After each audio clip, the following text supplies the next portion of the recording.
Nick speaking, and welcome to this video. Right, part 2 of the how to strip and restore old miniatures. So in the first part, if you haven't seen that, I showed you me stripping all of the paint off of these two raiders and all the bits. So if you're interested in watching that, then I'll put a link to that video in the description below. Go and check it out. So in this video, we're going to go the next step of continuing to strip some of the paint and then working on the next stage of restoring these after that. But before I move on to that, if you've been following some of my Dark Eldar videos, you would know that I now have another raider, and I want to basically continue what I was doing on the other ones with this one. But the reason why I want to show you this at the beginning of the video is because although it's obviously got paint on it, in actual fact it doesn't have much thick paint on there. As far as I can see, it looks like it's just been primed, and then just like a little layer, one extra layer on the top, and it's not very thick at all, except the only thick place is on, funny enough, on this front section, which is how the other one was. If you look at the front section, that's quite thick on there, just on this piece. So I'm definitely going to strip this area on both sides, but everything else seems to be pretty much just a standard coat of black primer, and I'm going to be priming all of my stuff black anyway. So even though it's an old mini and it's already been painted, you don't necessarily have to strip it down. You know, sometimes you can get away with not having to strip it or only strip certain areas. So what I'm going to do is, before we continue, I'm going to basically take the paint off of this front section on both sides. Once that's done, we'll be back and we'll look at the next stage. Okay, so I'm back, and that is all done. So yeah, literally just stripped this area here on both sides, and that is going to be good enough now for me to continue working with it. So the next stage is going to be on this one here. Now, I don't know if you remember in the previous video I said that this fin at the back was slightly bent, where it had been laying down probably before. Well, obviously the previous owner had it probably stored, laid down with something on top of it, and it had bent it over. So since the last video, which has probably been, I don't know, 1 or 2 weeks, I've had this elastic band in position, just trying to bend it back, just to see how that gets on. So let's take this elastic band off and see what it's looking like. Okay, so that is actually looking a lot better. Now, it's not obviously perfectly straight, but it definitely is better than it was. Now, obviously, I could continue to try and bend that back, but actually, what I'm going to do is I'm going to have a go at heating this up and seeing if I can bend it back into shape with some heat. So that's going to be my next stage, I think, before I do anything else. And I'm going to do this with a hairdryer. So the main area is basically these two little stems here. But yeah, let's see if we can heat that up. I'm going to use my hairdryer here. Well, not mine. This is the wife's hairdryer.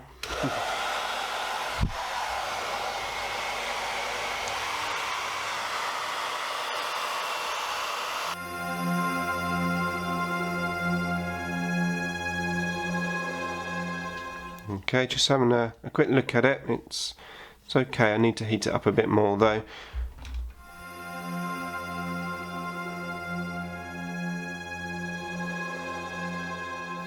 Right, starting to get a bit softer now, so just have one more go at that.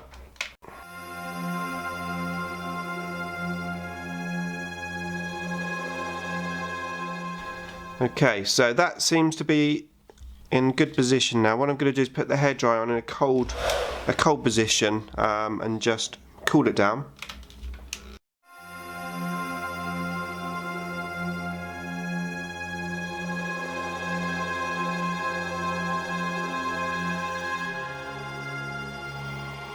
Okay, so that's all cooled down and is now straight. So hopefully it will stay like that. We'll see over time. Right, okay, so I'm going to get the other bits out now, and we'll look at the next stage, which is just finishing up the little stripping that we've been doing. Okay, so here's my two Raiders, and I've also got obviously the little bits and pieces I need to go over as well. Now, although this obviously video, I'm going to be working on my Raiders here. Of course, this is supposed to be like just a general help video, so whatever I do here hopefully will be useful, and you might be able to pick up some tips for when you're doing your own individual models, regardless of what they are. Okay, so what tends to happen is when you buy models from eBay that are generally fairly badly painted, it's usually a good indication that usually the mould lines haven't been cleaned up either. And that's what I would do next at this stage, is I'd go in and clean up all the mould lines, and I would do that with my standard hobby knife. So I would go in and just basically just check all the different areas. Now I can instantly see there's like a bit of plastic there, so I would literally go in and take the mould lines off. Now whilst I'm doing this, it's an opportunity just to take off a little bit of the leftover paint as well. So it's like a double job really. We're basically going to go in with the knife, we're going to clean up any of the mould lines that have been missed, and then whilst we're there, we're able to just basically take off any surplus paint. You can see the paint coming off quite easily there. Now once again, you know, I'm not looking to totally clean this up and strip it all the way out, just get it down to the best that I can get it. I'll also be using this little hobby tool here. This is my green stuff tool actually, but this is quite useful if you need to get into any little areas. For example, that area there's a little bit of paint left over, and you can just go in with your hobby tool and you can see it actually just coming off there. So it's almost just like clean it up with your little hobby tools.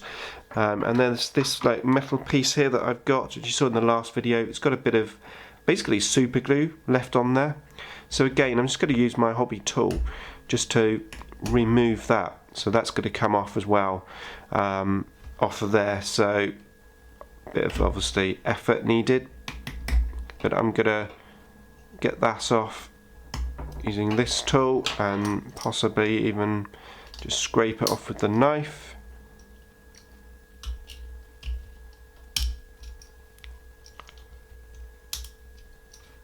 And you can see it's gradually coming off.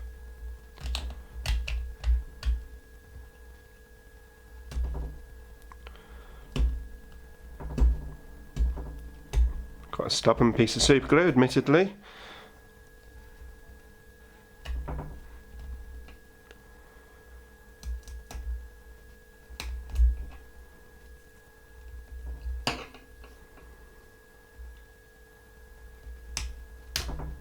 There we go. That's coming off there. And then what I would do now is just get my little file, and then go in with my file and just file that up, just in case I did make any little indentations. I don't think I did. I think that's just like the shiny stuff where it obviously just scraped the metal a bit. But yeah, just file that down. There you go. It's good as new. So obviously I'm not going to spend the whole video showing you of me doing that, so I'm going to do that behind the scenes as such, and then I'll come back once that's done and we'll look at the next stage. Okay, so I'm back. Now to be fair, there's a couple of weeks later since the last clip. I've just been so busy, but I have managed to scrape all the mould lines off and just finished what I was discussing in the last clip.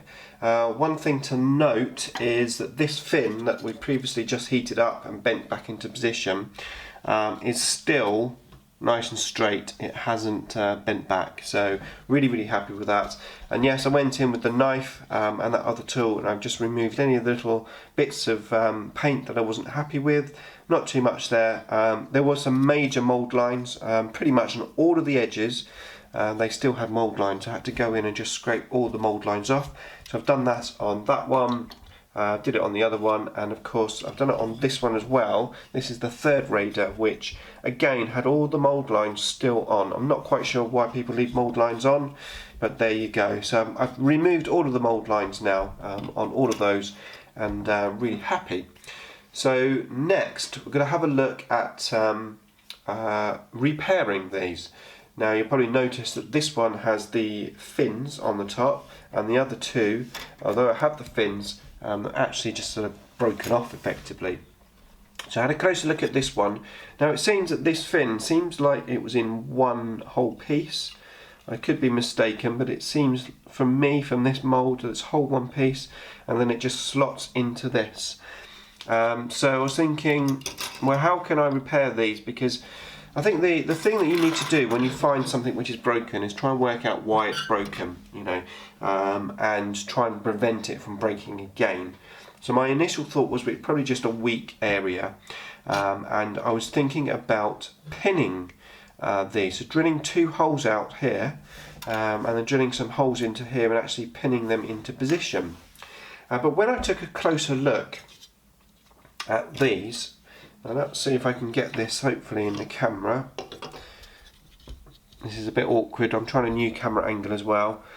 So that basically glues onto there, and when you glue it down, I don't know if you can see this or not, but there's a huge gap. Effectively, the only place of contact is at the front there and at the back. The whole of this area here isn't making contact. So what I'm going to do is I'm going to scrape these down, make them flat on this area here, probably scrape this little piece of plastic down here, and I'm going to make these totally flat so that I can glue them. And I reckon that making them flat and having the whole of this piece here just glued down with the plastic glue will solve the problem. So I think there's no need to actually pin these. So I'm just going to flatten them off, and then I'll be back with the next clip. Okay, so they are flattened off, and there's one actually thing I forgot to mention. While scraping down all the mould lines, you'll notice you get lots of like little bits left over. Well, there's a hobby tool tip for you, an old toothbrush. Yeah, so just scrape all the mould lines off and then just go over with the toothbrush, and all those little bits of plastic you scraped off, and some of them even still joined, will just come off using the toothbrush. So just wanted to go backtrack a little bit there. Right, okay, so I've got these nice and flat now. So I'm going to glue these on, and I'm going to be using the plastic glue. Now, one thing to bear in mind when you're using plastic glue is it's always a good idea to put the glue into the position, and then once you've got the glue on, just to leave it to start to burn the plastic, because basically what happens with this plastic glue is it melts the plastic. Now sometimes it's, rather than putting glue on here, what I'm going to do is I'm going to touch this into the position like so, and now I've got plastic glue on both areas. So I'm just going to leave that to, as I said, burn basically the plastic for a few minutes, and then I'll come back and we'll glue that on. Okay, so it's a few minutes later, that should be starting to burn in. I do like to then add another little layer. Sometimes, although it can burn through, it can dry up a little bit, and I want a really nice connection here. So I'm going to now just put this into position.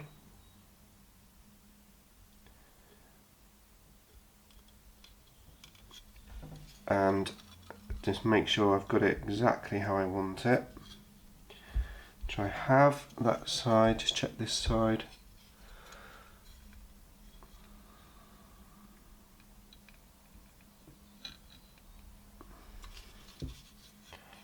Right, and that is sitting really flush as well now.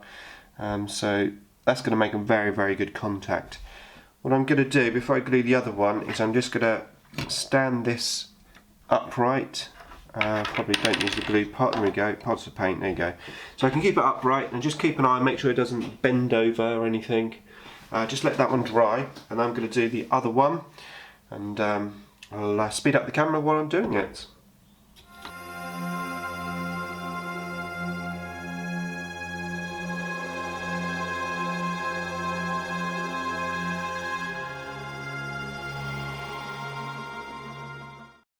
Okay, so they are drying. Now whilst they're drying, I want to have a quick chat about the next stage. And the next stage is going to be converting. Let me just see if I can move the camera a bit here. Right, so the next stage is going to be converting these three up, because my idea is to have the three tanks interchangeable from a Raider to a Ravager. So that's the idea. Now, the main things which change these over is these bits of metal. Now I only have 4 of these, and this tank here, which has the sections that this metal piece is supposed to glue onto here, I only have 4 of those. So I've only got enough for 1 complete tank, and then 2 extra of these, but no other bits for these to go on. Now, obviously I'm talking about magnetising these, so I can have them on or off. But they're quite heavy, these things. So A, I haven't got anything to support them on, and B, I haven't got enough of these, and C, they're quite heavy to magnetise. So, what I'm thinking is I'm thinking of making my own armour plates. Some of these. I'm thinking about using some platicard and actually cut out some of these shapes to give myself some lightweight side armours that I'm going to be able to magnetise on. So that will be the next stage. I'm going to get the plasticard out and have a go at doing that. Now, obviously I know that this video is entitled how to strip and repair old models, and I'm obviously using these Dark Eldar models, but it's about the thought process. It's about ideas that you can use for your particular projects, whatever your projects are, and things like pinning and using plasticard and the stripping the paint, etc. It's all interchangeable for all different types of models. So that's why I'm sort of making this video, and rather than entitling it converting Dark Eldar Raiders, I'm actually entitling it as like a general purpose video.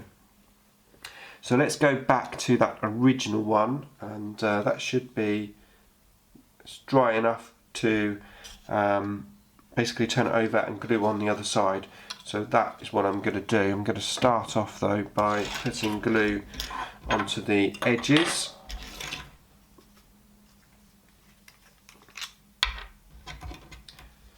So again, put the glue on the edges here and here.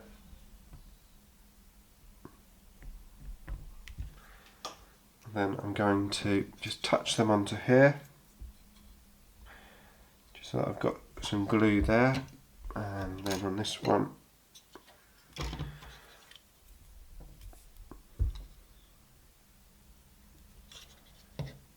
okay, so I'm going to give that a few minutes and then I'm going to glue them on.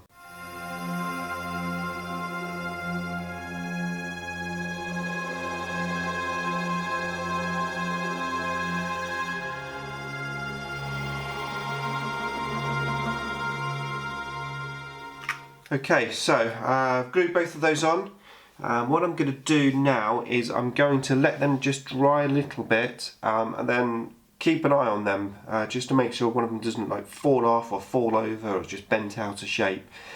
So you can just make sure that they're 100% in the right position. So I'm going to stop the camera now, and I'll come back when they're all dry. Okay, so that's them all dried up, looking really good. Very, very happy with them. I've also noticed that I've got a couple of little breakages here. Just this little runner. It's got a little snap in there. If this camera's picking this up or not, but yeah, that's going to need gluing as well. And I've glued things like this before and without any issues. And you literally just put some plastic glue into the position. I'm going to do that. Just a little block of plastic glue. Just pull them apart a little so you can push them together. Just wipe off the surplus glue. Make sure it's flat and flush as such. Seems fine. Let that dry. Once that's dry, we can just get the knife and we can just scrape it down till it's a little bit flusher. So both of these, in actual fact, have exactly the same one broken for some reason. So I'm just going to glue this one as well.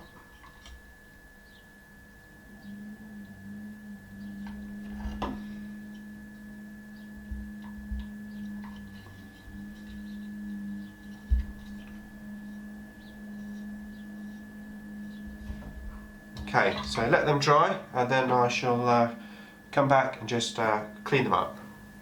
Okay, so gave that time to dry. So all I'm going to do now is literally just go in with the knife and just make sure that that join and all the glue that was around it, which to be fair isn't much, is nice and flat.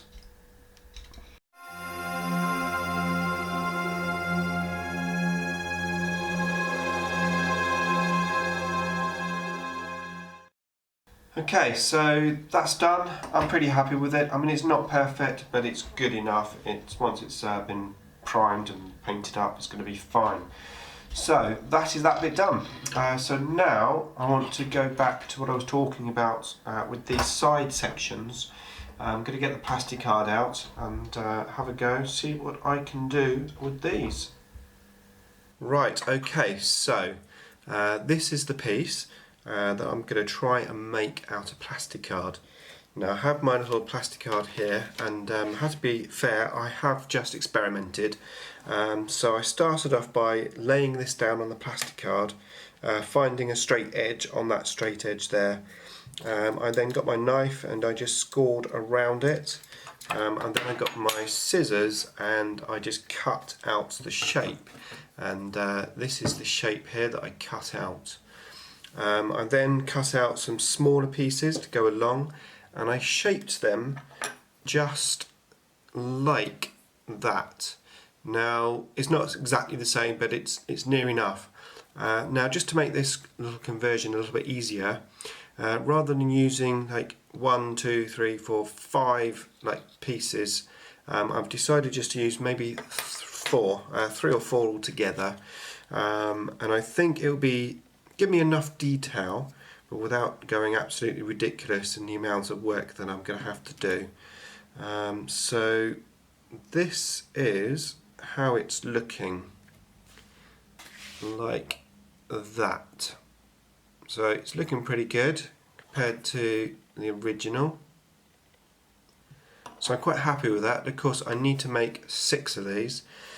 So what I'm going to do, before I glue these together, I'm going to cut out the individual shapes for each one of these 4 pieces. So I'm just going to do that on one of them just so you can see me actually do it, and I'll speed up the action of course as I'm doing that.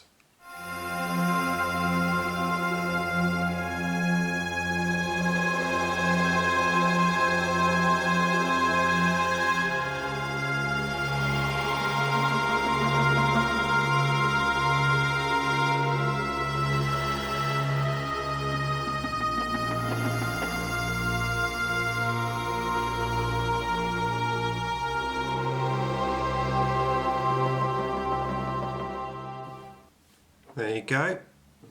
So that one is done. So that's 2 done. I've got another 4 to do, so I'm going to do that, and then I come back with another clip once that's done.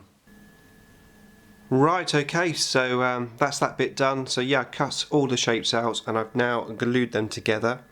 I just used standard plastic glue that we would use for our normal miniatures, and they're looking pretty good. The original one is here.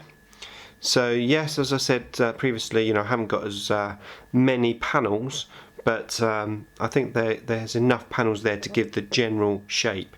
Now the only thing is, my ones are flat and these ones are concaved in. So I came up with a little idea of trying to bend these into shape. Now although I could possibly heat them up with a hairdryer, where there's 4 layers here, that's actually very thick plasticard, so I don't think that's going to work. So I had an idea of basically placing this onto there, putting it into the oven, let it heat up, and then just sort of push it down into position. So I had a little experiment with that idea, and this was the result. It's actually worked pretty well. It's definitely bent it into the right shape, but I had a slight issue in that, I don't know if you can see this on the camera, but the pattern that's on the original has been indented into the plastic. So yeah, didn't quite work out as planned. So I had two choices really. Well, first of all, I had a look around the kitchen, see if I could find anything that might be concaved enough there to use, that something that could go in the oven that I could use as like a flat thing. But I had nothing.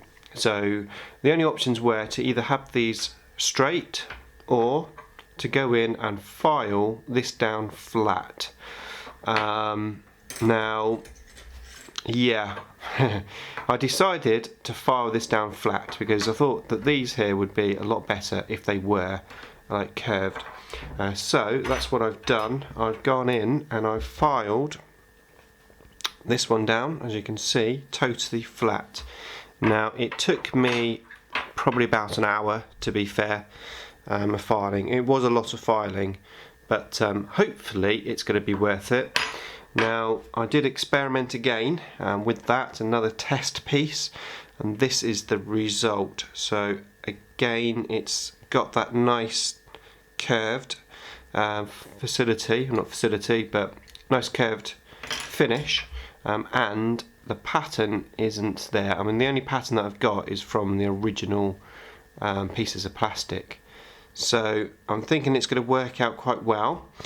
So I've gone ahead and filed down another one because of course there's two sides and they are slightly different. So I'm ready now to put the original ones, the final pieces, in the oven on top of here. I'm just going to leave it on top in the oven about 150 degrees for about 5 minutes.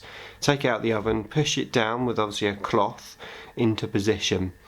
So that's going to be the next task, so I'm going to do that now.